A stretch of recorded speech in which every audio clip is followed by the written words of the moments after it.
Today, I'm going to share an incident that took place somewhere in India, involving someone's sister. I'll narrate it in the exact words of the person, so it's easier for you to understand. The event occurred around 8 or 9 years ago, when I had just finished my studies and joined a new job. At home, it was just my parents and my younger sister, Lily. Lily was exceptionally brilliant in her studies, always securing top positions in every board exam. She was adored by everyone at her school and college, and even as a school student, she used to tutor her friends, who frequently visited our home for help. Lily's dream was to become a renowned doctor, and our parents had high hopes for her, because her intelligence was truly extraordinary. Alongside her academic excellence, Lily was a very calm and well-mannered girl, and everyone in our family loved her deeply. One of her biggest admirers was our maternal uncle, who treated Lily like his own daughter. He and his wife had been married for about 12-13 years, but had no children of their own, so they showered Lily with extra affection. They would always send special gifts for Lily on Eid and other occasions, even more than they sent for me. My uncle lived in India for work, but has since passed away. Had he not sacrificed his own life, Lily might not be alive today. Due to Lily's academic talent, my uncle proposed that she continue her studies in India. Although my mother was initially unwilling to send her only daughter so far away, my father and I eventually convinced her that such opportunities don't come easily and should not be wasted. Lily was very excited to go abroad, as no one else in our family had ever had such a chance. My uncle and aunt assured my mother that they would care for Lily like their own child and not let her suffer in any way. Despite her inner worries, my mother had to agree to send Lily to India, and soon, all the arrangements were made for her departure. Within a few days, Lily left for India. After Lily left, the house felt empty. I used to call her every day to check on her. She got admitted into a medical coaching institute in India, and gradually, a year passed by.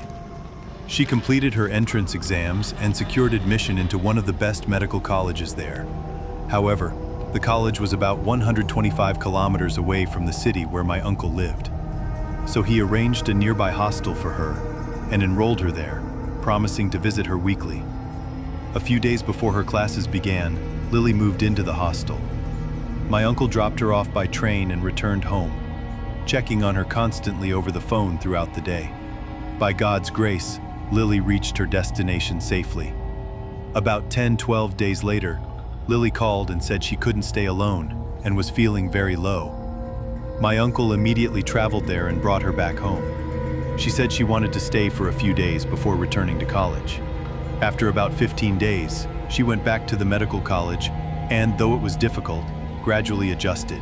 Her hostel room was small, as were all the rooms in the relatively modest hostel, and everyone had single rooms.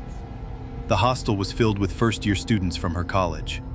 A few senior girls warned Lily and her friends not to open the door if they heard knocking after 3 a.m., and told them to come to them for help with studies if needed. When asked why, they simply said, "Do as we say, don't ask questions. We're just doing our duty by informing you." After they left, Lily began getting to know the girls in nearby rooms, chatting until midnight. That night she returned to her room and fell asleep. From the next day on, her routine involved going to college, attending classes, cooking with her friends, eating, and then focusing on her studies. Since she had stayed home for 15 days initially, she struggled a bit to catch up. Unsure whether to ask the seniors for help, she kept studying late each night, usually falling asleep around 2:30 a.m. Despite the challenges, her days were going quite well. As her exams approached, Lily started studying until around 3:30 a.m. One night, while trying to understand a difficult topic, it was around 3 a.m. when suddenly, at 3:15, someone knocked on her door 3 times. Annoyed, Lily opened the door and saw a girl standing there, who introduced herself as Anchal, a third-year student at their college and a resident of room 14 in the same hostel. She said she helps juniors when they struggle with studies. Lily remembered the senior girl's warning that they could ask for study help, so she felt a bit happy. She invited Anshul in and told her about the topic she was struggling with, and Anshul explained everything clearly and easily. Lily was very pleased to receive help and even called home and told me about Anshul, praising her a lot. Anshul started coming daily to help Lily with studies and occasionally shared stories from her life. She said she was married and had a 7-year-old daughter, but her husband died in a road accident a few years ago. Since then, she had been giving tuitions to support herself and her daughter. When Lily asked why she stayed alone without her daughter, Anshul said her daughter lives with her parents. They often shared their joys and sorrows. And Lily became quite dependent on Anshul. One day, while Lily was studying with a senior girl in college, she noticed Anshul standing at a distance, staring at her with a hurt expression. Feeling bad, Lily left for the hostel. But that night, Anshul didn't come. Lily assumed she was upset and thought of visiting her in room 14, but found it locked. It was too late to ask anyone else. The next morning, Lily saw Anshul sitting on a chair in the college canteen and asked why she didn't come or why her room was locked. Anshul smiled and said it was her daughter's birthday, so she went home. Lily asked her to come that evening as she needed help with exam prep. Anshul agreed and said she was late for class, then left. As Lily stood up to go to class, she noticed a few of her friends standing behind her, teasing her about who she was talking to. Lily replied that she was talking to Uncle Apu, but her friends started laughing, saying she was wearing earphones and sitting alone. How could she be talking to anyone? They refused to believe her. Lily thought they were joking, so she laughed along and went to class. After class, she returned to her room, and that night, Uncle came to tutor her, but seemed a little annoyed. When Lily asked why, Uncle said she was upset that Lily went to someone else for help and talked about her to her friends. She told Lily not to mix with her friends and not to seek help from anyone else. Though surprised, Lily agreed, as she had come far from home just to study. Lily also noticed that whenever Uncle came to her room, the temperature would drop and a faint foul smell would fill the air. When she asked Uncle about it, she claimed she couldn't smell anything. Lily dismissed it as her imagination. A few more days passed, and then Uncle told Lily she would be going home for 4 days as her daughter was sick. When Lily asked for her phone number, Uncle said she didn't use a phone and told her not to worry. She'd be back exactly in 4 days. Since Lily had exams coming up, Uncle told her what topics to study. The next day, when Lily appeared in the exam hall, she was surprised to see that the exact topics Uncle told her to study had appeared in the test. Lily was overjoyed and returned to her room. After 4 days passed, on the 5th day, Lily waited for Uncle, but she didn't return. The next day, Lily went to check if she had returned by visiting room 14, but the door was still locked. As she stood there, a senior girl saw her and asked why she was there. Lily said she was looking for Uncle Apu. Hearing this, the senior's face turned pale. She quickly took Lily to her room, pulled out a photo from her phone, and asked if this was the girl she was looking for. Lily recognized the girl in the photo. It was Uncle. The senior then called another girl over and asked Lily if anyone had ever knocked on her door after 3 a.m. When Lily nodded, they anxiously asked if she had opened the door, and she confirmed. The two seniors looked at each other in fear.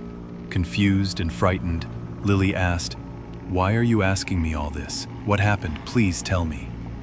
My throat was drying up with fear and I pleaded, "Please, don't keep me in the dark anymore. Tell me what's going on." One of the senior girls handed me a glass of water, sat beside me and said, What I'm about to tell you may be hard to believe, but it's all true. Room 14 has been locked for almost 2 years. Years ago, a senior girl mysteriously died in that room, and it was sealed for a long time. A few years later, another girl named Ankol moved into that room during her 3rd year. At that time, we were new first-year students. Ankol Apu was a kind person. She tutored students and sometimes helped us study at night. But a few days later, without any known reason, she committed suicide. Since then, whenever a new student joins the hostel, many report hearing knocking at their door after 3 a.m. 2 girls once opened their doors after hearing those knocks and found a girl standing outside saying she was there to help. Neither of those girls survived. That's why we warned you not to open the door after 3 a.m. Hostel authorities prohibited us from sharing these details, but we tried to caution you. The senior then told Lily to leave the hostel as soon as possible, as no one could guarantee her safety if she stayed.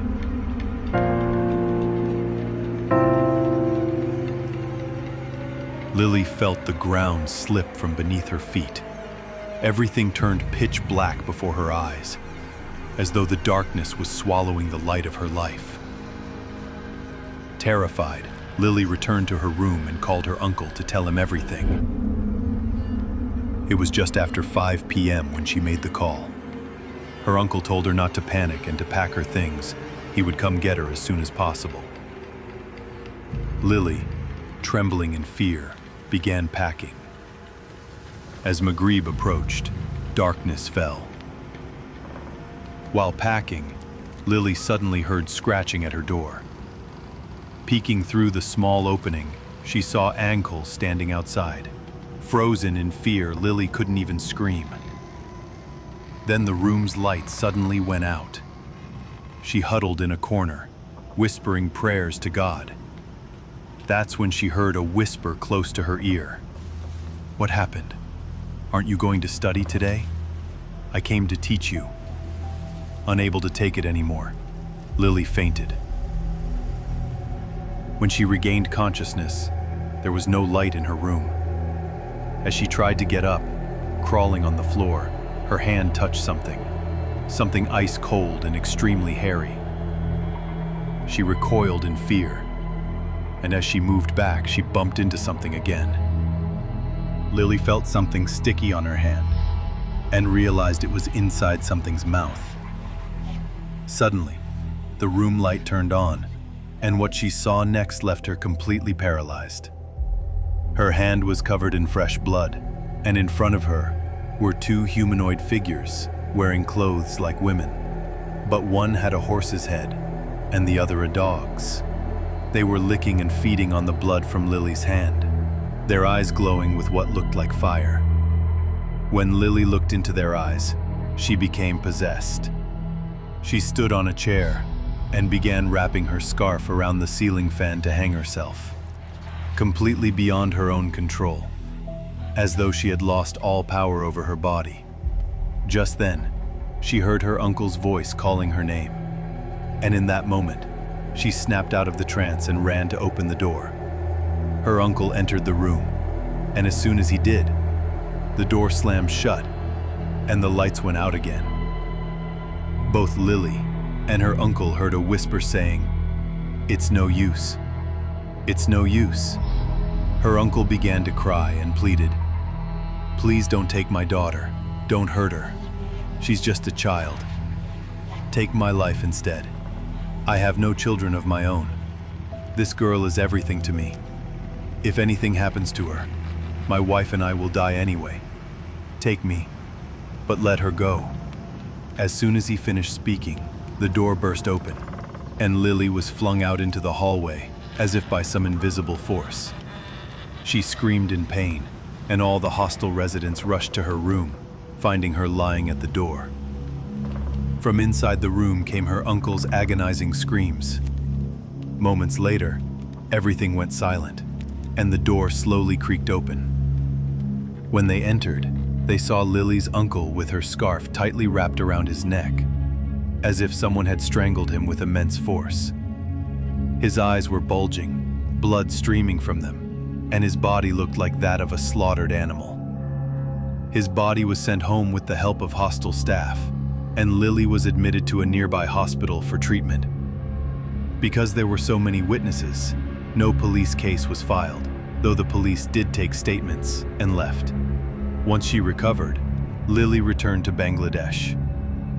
My aunt now lives with us, and Lily completed her medical studies here. Today she lives in Australia with her husband and child, but she has never been able to forget that night. Even now, she sometimes wakes up screaming after seeing her uncle in her dreams, just as he was that night. My family and I are forever indebted to my uncle, because it's only because of him that my beloved little sister is still alive to see the light and air of this world.